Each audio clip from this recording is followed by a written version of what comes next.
My daughter won $55 million in the lottery and said, "You're old. Get out of our house." She didn't know the lottery ticket was bought in my name. Before we continue, please subscribe to the channel and let us know where you are listening in the comments. I never believed in luck. Life, as I knew it, was a slow accumulation of work.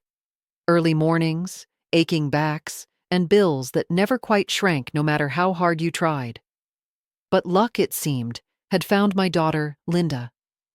It was a Tuesday evening when she burst through the front door, her face flushed, eyes wide, clutching a crumpled slip of paper like it was a golden crown. "Mom!" she shouted, waving it high. "I did it!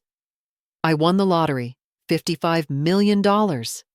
Her voice rang through the house, sharp with excitement. My first instinct was disbelief, then laughter, and then, strangely, relief.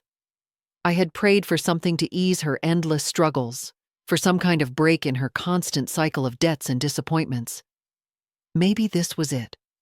I stood from my chair slowly, my knees stiff, and let her thrust the ticket in front of my face.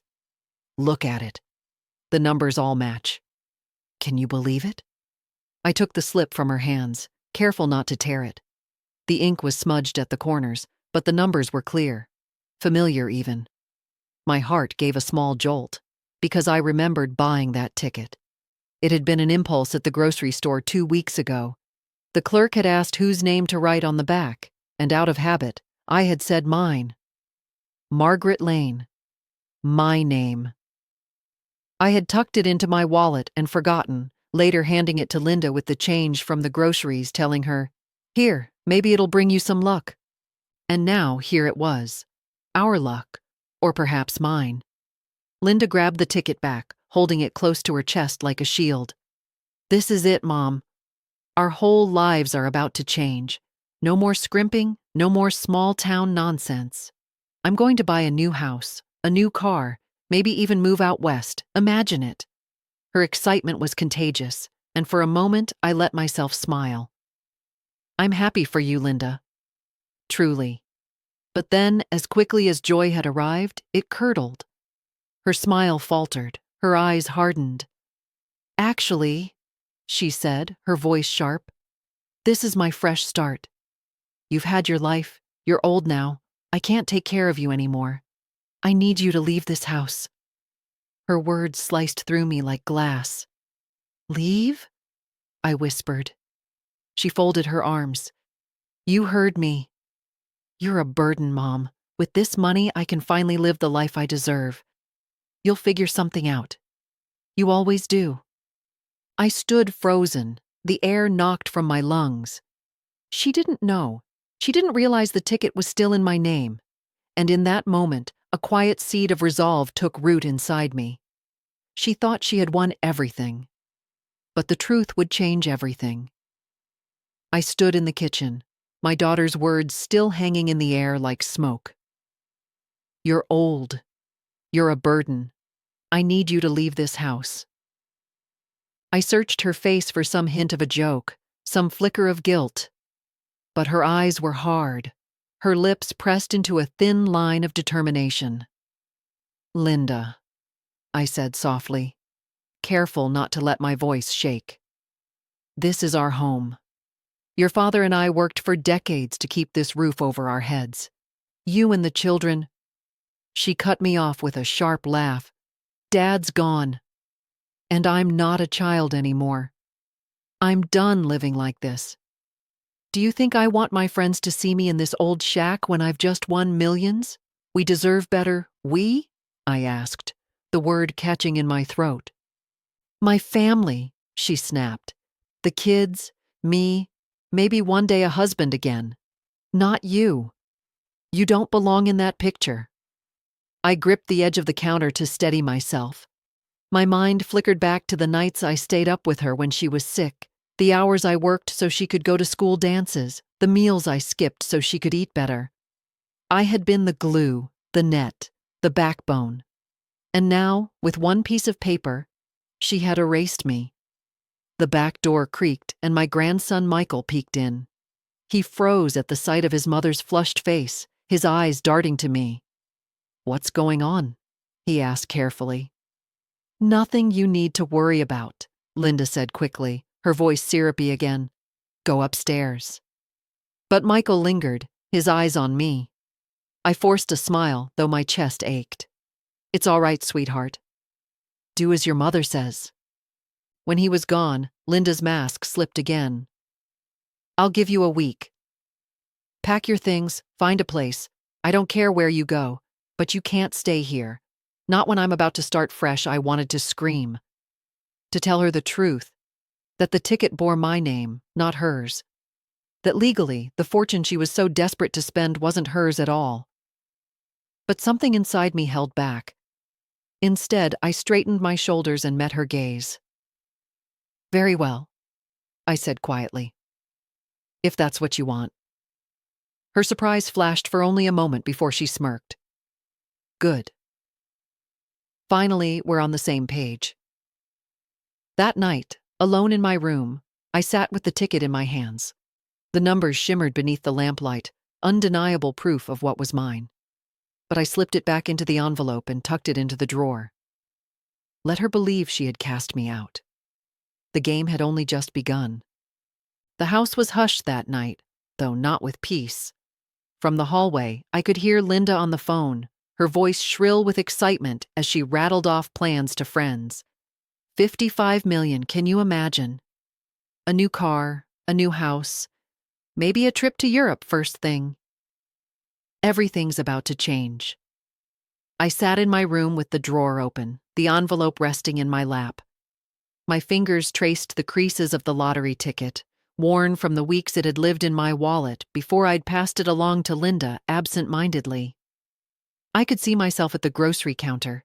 The clerk had asked whose name should be written on the back, and without thinking, I'd said my own. Margaret Lane. My hand had signed the paper. Linda never looked closely. She only saw the numbers, the prize, the dream. She didn't know that the name binding it all together was mine. I closed my eyes and let out a slow breath. For years I had been at her mercy, her sharp words, her endless demands, her cold shoulder when I couldn't give enough. She had taken my help as if it were her birthright.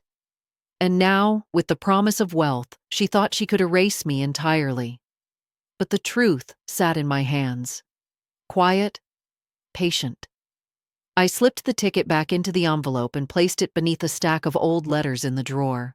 Not hidden so deep it would be forgotten, but safe, where only I knew to look. The next morning, Linda bustled around the kitchen, humming as she scribbled notes on scraps of paper. She barely glanced at me as I poured myself coffee. "I'm meeting with a realtor today," she announced. "And then a financial advisor.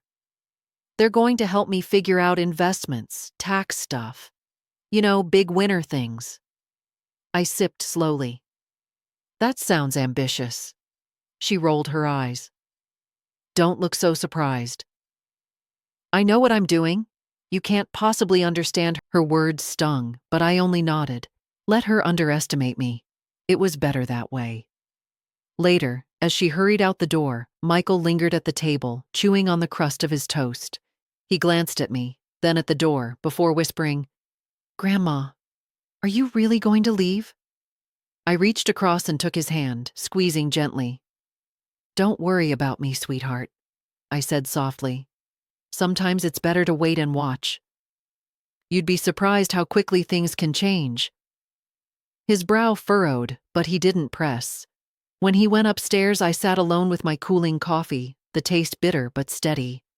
Linda thought she had all the power. But the real power was mine, and I would wield it in silence. The following days blurred into a parade of vanity. Linda came home late each night, perfume heavy in the air, shopping bags dangling from her arms. She bragged to anyone who would listen, neighbors, cousins, even the mailman, that her life was about to change forever.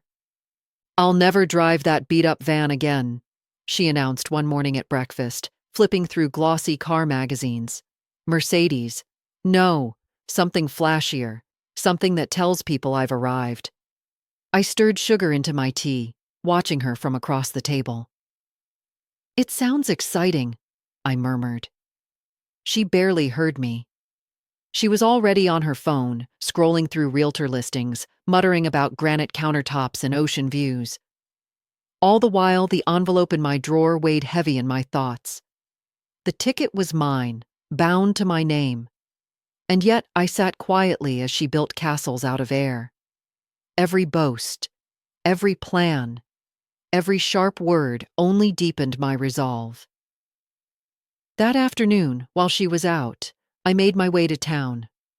The lottery office wasn't far, just 2 bus rides and a short walk past the courthouse.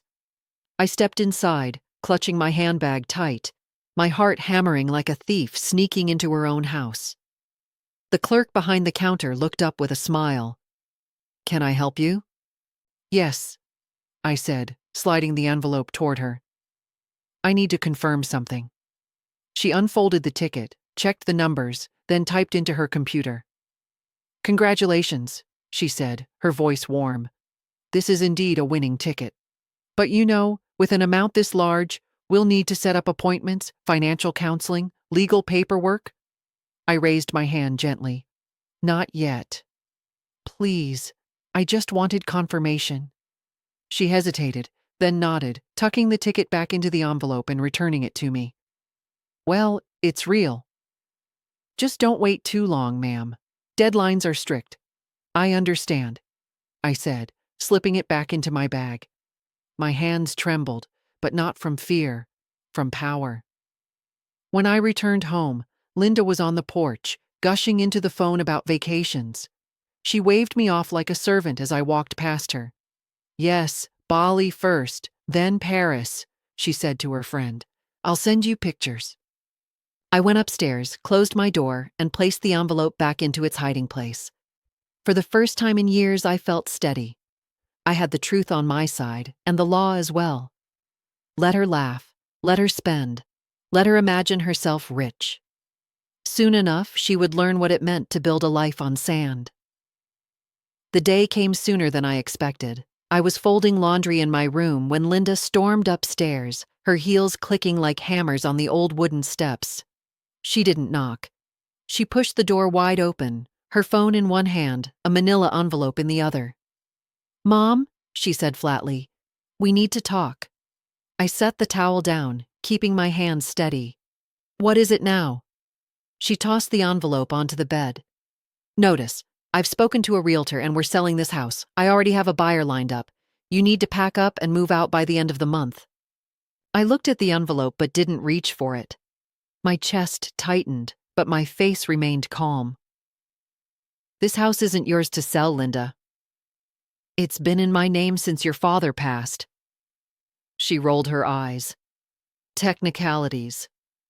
With my winnings, I can pay off any loan, buy any house. This place is falling apart anyway.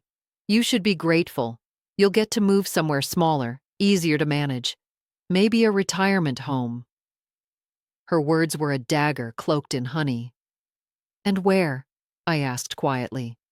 "Do you expect me to go?" "Anywhere but here," she snapped. "I'm not sharing my new life with you." "You'll just hold me back for a moment." Silence stretched between us.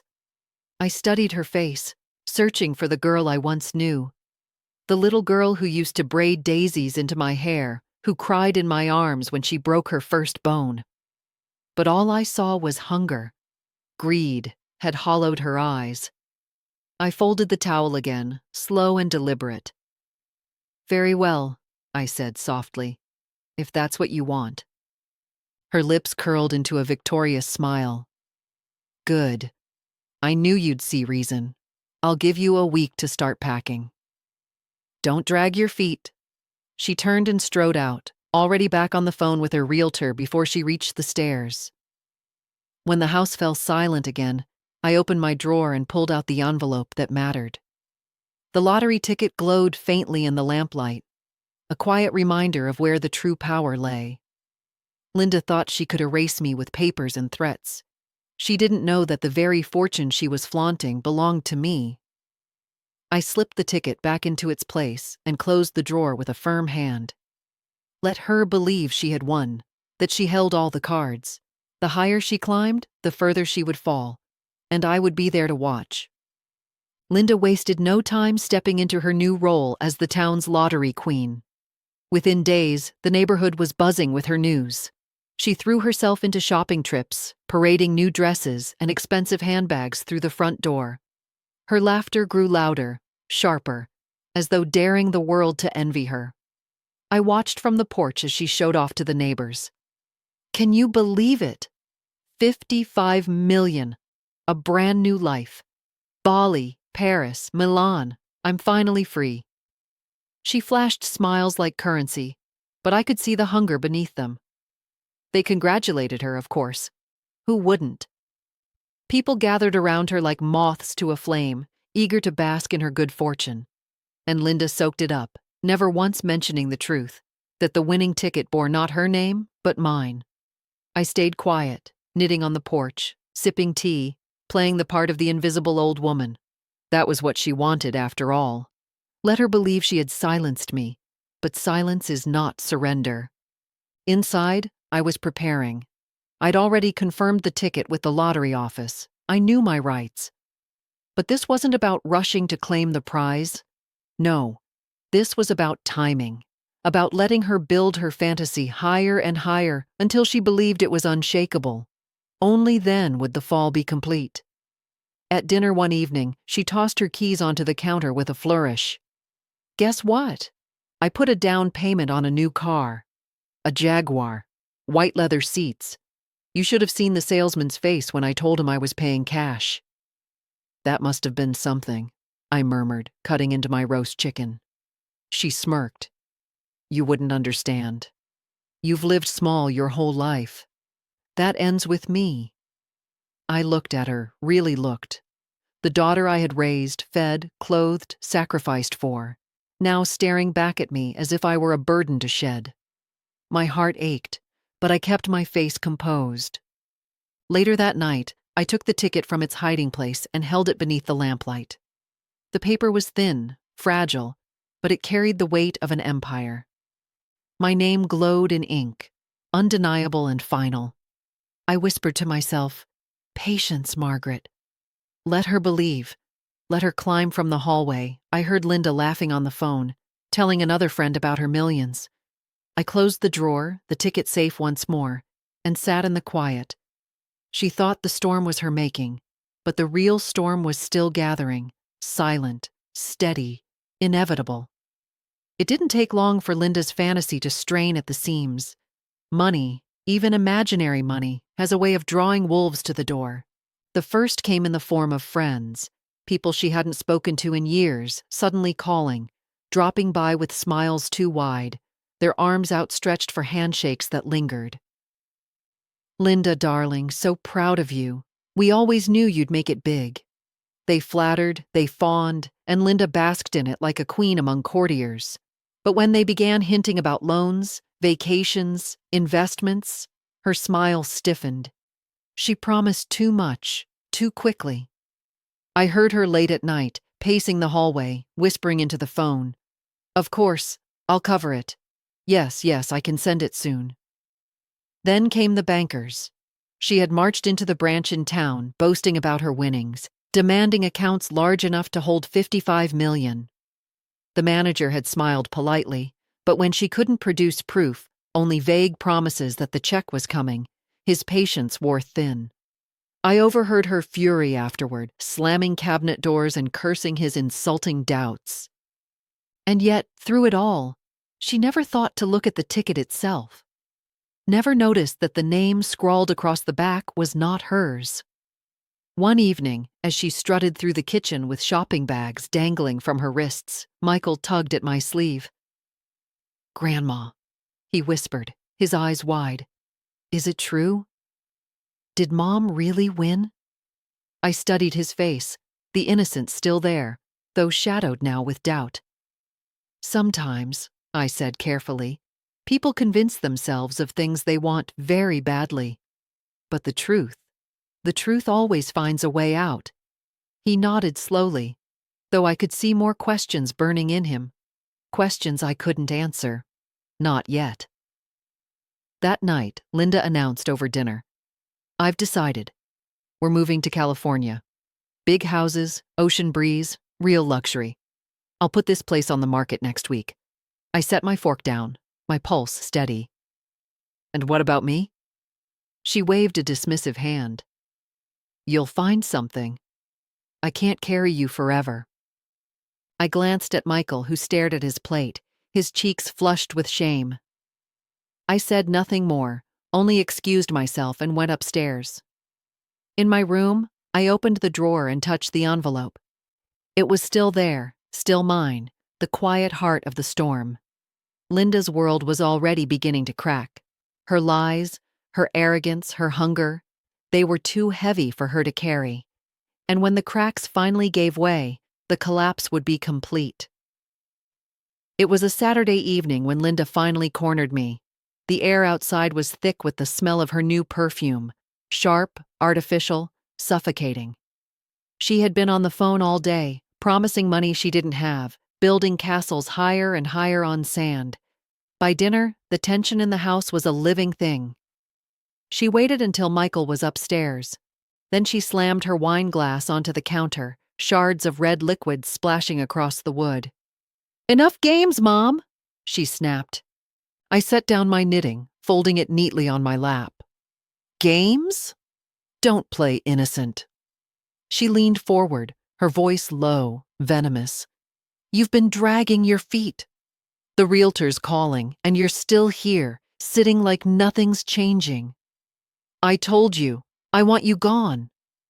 I studied her face, the lines of anger carved deep, the hunger glittering in her eyes. "This is my home, Linda. Your father and I built our lives here. You don't get to erase that with a snap of your fingers." Her lip curled. "With $55 million, I can erase whatever I want." The words hung between us, heavy, final. I folded my hands calmly, though my pulse beat fast. "You speak as if the money is already in your hands." "It will be," she hissed, "and when it is, you won't see a dime of it. You'll be lucky if I don't send you to one of those homes." Her threat was sharp, cruel, meant to wound. But instead of breaking me, it steeled me. I rose slowly, my chair scraping softly against the floor. "Be careful, Linda," I said quietly. "When you build your house on sand, don't be surprised when the tide comes in." Her laugh was harsh, mocking. "Oh, save your wisdom for someone who cares. You're nothing but dead weight. Soon enough I'll be free of you." She turned on her heel and stormed out, her heels clicking against the tile. The door slammed, rattling the frame. For a long time I stood in the quiet kitchen, the broken wine glass gleaming under the light. My heart ached, not for myself, but for the girl I used to know, the daughter I once carried on my hip. How far she had drifted, how deep her greed had sunk. Later I went upstairs, opened the drawer, and touched the envelope. Its edges were worn now, softened by my hands, but the ink was still sharp. My name was still there. She thought she held the power. She thought she could threaten me into silence. But the real threat was mine, quiet, patient, waiting. The night after Linda's threat, I found Michael waiting for me at the top of the stairs. He was in his pajamas, a book tucked under his arm, but his eyes were wide and unsettled. "Grandma," he whispered, glancing toward his mother's room. "Can I sleep in here tonight?" I nodded and opened the door wider. He curled up on the edge of my bed like he used to when he was little, the book forgotten on the nightstand. After a long silence, he spoke. "Why is Mom so angry at you?" I smoothed his hair gently, buying myself time. "Sometimes," I said, "people get lost chasing things they think will make them happy. And in the process, they forget what really matters." He frowned. "Is it about the lottery?" "Everyone at school is talking about it. They said Mom's the luckiest woman in town." He hesitated, then looked up at me with those sharp, searching eyes. "But if she's so lucky, why does it feel like she's scared?" The question pierced me. I turned it carefully in my mind before answering. "Because deep down, Michael, She knows that money doesn't always belong to the person who claims it the loudest. His brows furrowed, confusion flickering across his face. What do you mean? I reached for his hand, squeezing it gently. It means that sometimes the truth takes time to come out. But when it does, it changes everything. He studied me for a long moment, then nodded slowly, as if storing my words away. He didn't press further, though I could see curiosity burning behind his eyes. As he drifted to sleep beside me, I lay awake, staring at the ceiling. I hadn't told him everything, not yet. But I knew one thing for certain. Michael saw me, truly saw me, in a way his mother no longer did. And that made him my ally, whether he realized it or not. In the days that followed, he lingered closer to me. At dinner, he watched my face instead of his mother's. When Linda boasted about her millions to visiting neighbors, Michael glanced at me with the faintest shake of his head, as though he could see the cracks in her facade. One afternoon, when Linda was out shopping, he crept into my room.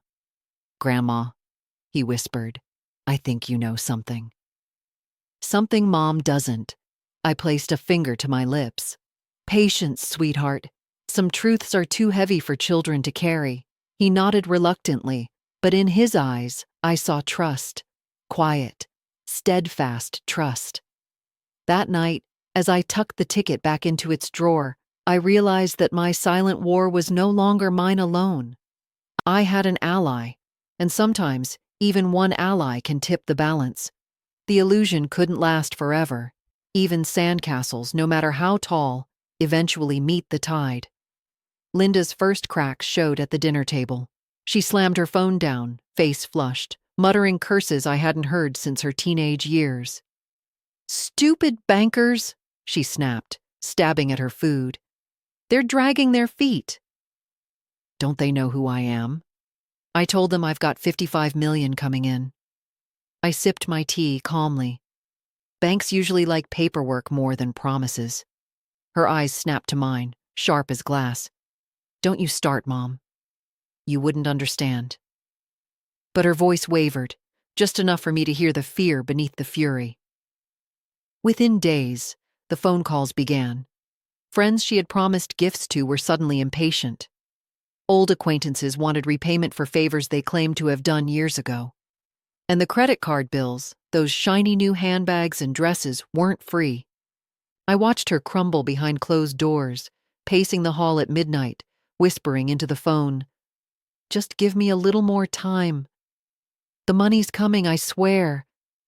She hadn't noticed yet that she was caught in her own trap, a net of lies pulled tighter with every word. One evening, Michael slipped into the kitchen while Linda ranted upstairs. He perched on the stool beside me, his voice hushed. "Grandma, Mom's scared. She keeps crying when she thinks I'm asleep." I laid my hand over his. Fear has a way of finding those who build their lives on shaky ground. He tilted his head. "But you're not scared." I smiled faintly. "No, because I know something your mother doesn't."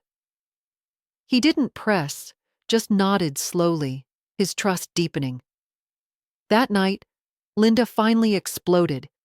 She stormed into my room, her face blotchy, her hands trembling. "This is your fault," she spat. "You sit there with your smug little smiles while everything falls apart. Why won't you help me?"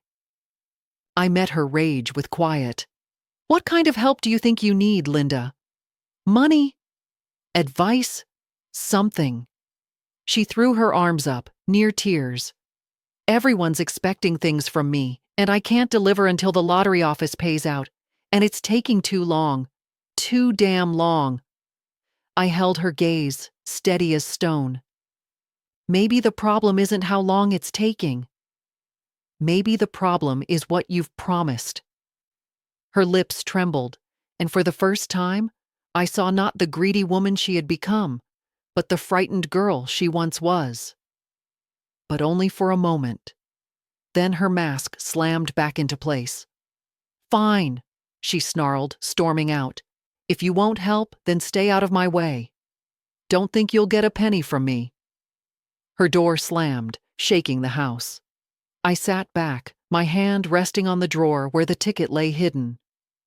No, I thought, not a penny from you, but everything, everything, from me. The morning after Linda's outburst, the house was heavy with silence. She hadn't come out of her room, not even for coffee. I moved quietly, careful not to disturb her, but inside me a decision had already solidified. It was time to take a step, small, discreet, but final. I dressed in my Sunday best, the navy coat I wore to weddings and funerals, and slipped the envelope with the ticket into my handbag. My fingers lingered on it for a moment before snapping the clasp shut. Then I called for a taxi. The lottery office was bright and sterile, the kind of place that smelled of paper and air conditioning. The clerk recognized me from my earlier visit. "Back again?" she asked kindly.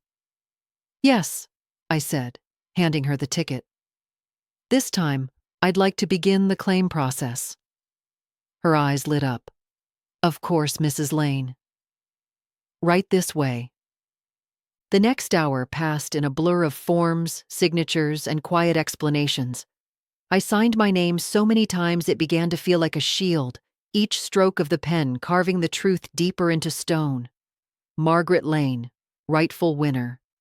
The clerk handed me a packet of information. "It will take some time, legal reviews, tax processing, but rest assured, Mrs. Lane, the claim is valid, and the winnings are yours." The words filled me with a calm so deep it was almost frightening. Mine, not Linda's, not her friends or the bankers or the neighbors who whispered in envy. Mine. I thanked the clerk, slipped the papers into my bag, and stepped back into the sunlight. The city hummed around me, oblivious to the storm gathering just beyond my quiet steps. By the time I returned home, Linda was in the living room, pacing with her phone pressed to her ear. She stopped mid-sentence when she saw me. "Where have you been?" she demanded. "Out," I said simply, setting my coat on the chair. She narrowed her eyes. "Out where? You look dressed up. Did you go see a lawyer? Are you planning something?" I met her suspicion with a calm smile. "Just errands." Her lips tightened, but she said nothing more. She returned to her phone call, voice rising again with forced confidence. I went upstairs, closed my door, and placed the official packet in the drawer beside the ticket. For the first time, I allowed myself to exhale fully. It had begun. Linda thought she was holding the world in her hands. She didn't know the ground was already shifting beneath her feet. And I would not stop it. The first sign came with the mail. I was in the kitchen when Linda stormed in, tearing open an envelope with shaking hands. Her eyes darted across the page, her face draining of color. "What the hell is this?" she hissed, slamming the letter onto the table. I glanced down, pretending to read casually. It was from the lottery office, an acknowledgement of a filed claim. But the name printed neatly at the top wasn't hers. It was mine. Margaret Lane. My pulse beat steady as a drum, but my face stayed smooth. I picked up the kettle, poured hot water into my teacup, and stirred slowly. "Looks official," I murmured. Linda snatched the paper back, her hands trembling. "They must have made a mistake." "They put your name instead of mine. Is that so?" I asked, taking a sip. She paced the room, muttering under her breath. No, this can't be right." I bought the ticket. I told everyone. They all know it's mine. I set my cup down and folded my hands. "Did you buy the ticket, Linda?" She froze, eyes flashing to mine. For the briefest moment, fear cracked her mask. You gave it to me. That's the same thing." "Not exactly." Her mouth opened, then closed. She turned away, clutching the letter like a lifeline. "It doesn't matter. I'll call them tomorrow. They'll fix it." But I saw the truth settling in her shoulders, the way her bravado slipped each time she glanced at the name on that page. She knew. The rest of the day she snapped at Michael, banged cabinet doors, cursed into her phone. By evening, she had retreated to her room, and I heard her pacing long into the night. Later, Michael crept into my room, eyes wide. "Grandma, what's wrong with Mom? She looks scared." I tucked him into the chair beside me. "Sometimes," I said softly, "people build their lives on something that doesn't belong to them. And when the truth comes knocking, it shakes their whole world." He leaned closer, whispering, "Does it have to do with the lottery?" I stroked his hair gently, my silence answer enough. That night, as the house groaned in the wind, I lay awake with the packet of official papers on my nightstand. Linda thought she still had time, still had a chance to wrestle the story back into her hands. But the truth was no longer just in my drawer. It was moving through the world now, in official letters and stamped signatures. And soon she would have to face it. It started with whispers. At the grocery store, I overheard neighbors murmuring. She told me she was buying a house in California. But didn't the lottery say the winner was Margaret Lane? Another voice chimed in, hushed but sharp. I heard the claim was already filed. Not in Linda's name. By the time we returned home, Linda was boiling. She stormed into the kitchen, slammed her handbag onto the counter, and glared at me as if I had set the rumors in motion myself. "What did you do?" she demanded, her voice shaking. I stirred sugar into my tea with measured calm. "Nothing. The truth has a way of finding its own path." Her face twisted. "You're trying to steal this from me. After everything I've done, after all the plans I've made, you want to ruin me." I met her rage with silence, the kind that says more than words. But the world didn't need my help to dismantle her fantasy. The calls came next. Angry voices of friends demanding the money she had promised, bankers threatening lawsuits for bounced checks, even a lawyer she'd consulted pressing for payment. I watched her crumble under the weight of debts built on air. At night, she sat at the kitchen table, her head in her hands, muttering, "It was supposed to be mine." Everyone believed it. Why isn't it mine? Michael hovered at the doorway, looking at her as though she were a stranger. His eyes found mine, questioning, and I only shook my head. Some truths children cannot yet carry, though he carried more than most. Finally, Linda's fury turned fully toward me. She burst into my room one evening, her eyes red from crying, her hands clenched into fists. "Give it to me," she hissed. "The ticket. You can't keep it. I'm your daughter. It belongs to me." I rose slowly, standing taller than she expected. "No, Linda.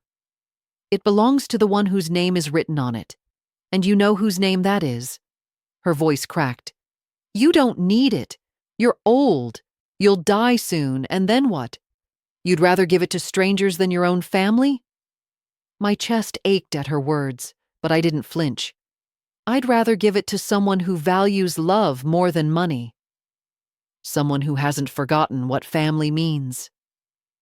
For the first time, she had no retort. She just stood there, shaking, the realization dawning that her empire of lies had collapsed and there was nothing left to hold it up. She left without another word. The slam of her door echoed through the house like a final verdict. And I sat in the quiet, my resolve sharper than ever. The end was near. The morning sun streamed through the curtains as I sat at the kitchen table, the lottery papers spread neatly before me. Each page bore my name, my signature, my quiet proof. The kettle whistled softly, a small, steady sound in a house that had become too loud with anger and lies. Linda appeared in the doorway, her face pale, her hair disheveled. She looked nothing like the triumphant queen who had strutted through town only weeks before.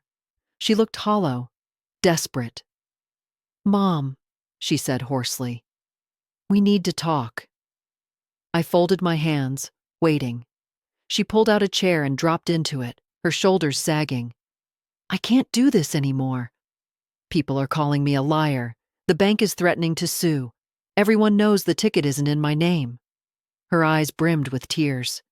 "Please, give it to me. Just transfer it. I'll share with you. I promise. Her words might have softened me once, but promises meant little from a mouth that had spit poison so easily. I shook my head slowly. Linda, you had your chance. You chose greed over family, cruelty over kindness. And now you want me to save you from the mess you made? She slammed her fist on the table, rattling the teacups. I'm your daughter. Yes, I said quietly, my voice steady. My daughter, who told me I was a burden, who tried to throw me out of my own home, who wished me gone before my time. Her mouth opened, but no words came. I leaned forward, my eyes never leaving hers. The winnings are mine, Linda. Legally, rightfully, and I'll decide where they go. Not you. She stared at me, stunned, as if seeing me for the first time. Not the frail old woman she thought she could dismiss, but someone stronger, someone who had waited patiently for the right moment to strike. Finally, she whispered, "Then what will you do with it?" I rose, gathering the papers into a neat stack. "I will use it to ensure a future for those who deserve it. For Michael, for causes that matter, for a legacy built on love, not greed." Her eyes filled with rage, then despair. She pushed back from the table, trembling. "You'll regret this," she spat, but her voice lacked conviction. I stood tall, the weight of years settling into strength. "No, Linda, the only one who will regret anything is you." She fled the kitchen, her footsteps pounding down the hall. The door slammed behind her, and for the first time, the house was quiet, not with fear, but with freedom. Winter came early that year. Frost painted the windows in delicate lace, and the mornings were filled with silence, broken only by the hum of the kettle. The storm that had rattled my family had finally passed, though its wreckage still lingered in the distance. Linda moved out not long after our reckoning. She didn't say where, just packed her things in angry silence and disappeared. The house, once echoing with her constant demands and sharp words, now breathed with peace again. Michael stayed. Not every night, he was still her son, but often enough that his laughter began to soften the rooms she had soured. He sat at the kitchen table doing homework, asked me stories about the past, sometimes just watched the old clock tick beside me in comfortable quiet. One evening, I called him into my room. He perched on the edge of the bed, his eyes curious. I opened the drawer, pulled out the envelope, and placed it in his hands. His breath caught. "Is this—" "Yes," I said gently. "The winning ticket." With my name on it, he looked up at me, stunned. "But everyone thinks—" "They think wrong," I interrupted softly. "Your mother built a castle on lies, but the truth belongs here." I tapped the envelope in his hands. "And one day, when you're ready, it will belong to you." His eyes widened, then softened with something that looked very much like gratitude, and something deeper, heavier, responsibility. "I don't want money, Grandma," he whispered. "I know," I said, smiling. "That's why you'll use it wisely when the time comes. Because you understand what she never did. Love matters more than wealth." He nodded, holding the envelope to his chest as though it were a sacred thing. Weeks later, I finalized the paperwork. The winnings were secured, the accounts established, my will rewritten. Most of it was set aside for Michael's education, his future, his freedom. The rest I directed to causes close to my heart: shelters, community programs, places where love and kindness still meant something. When the news spread, people whispered again, this time in awe. Margaret Lane, the quiet grandmother, had been the true winner all along. I let them whisper. My revenge was not loud, not cruel. It was silence. It was patience. It was truth revealed at the right moment. On Christmas morning, Michael sat by the fire, his face glowing in the light, and I felt peace settle over me like a warm blanket. Linda had cast me out, tried to erase me. But in the end, I had written the story myself. And the story was this: I had not only survived, I had won.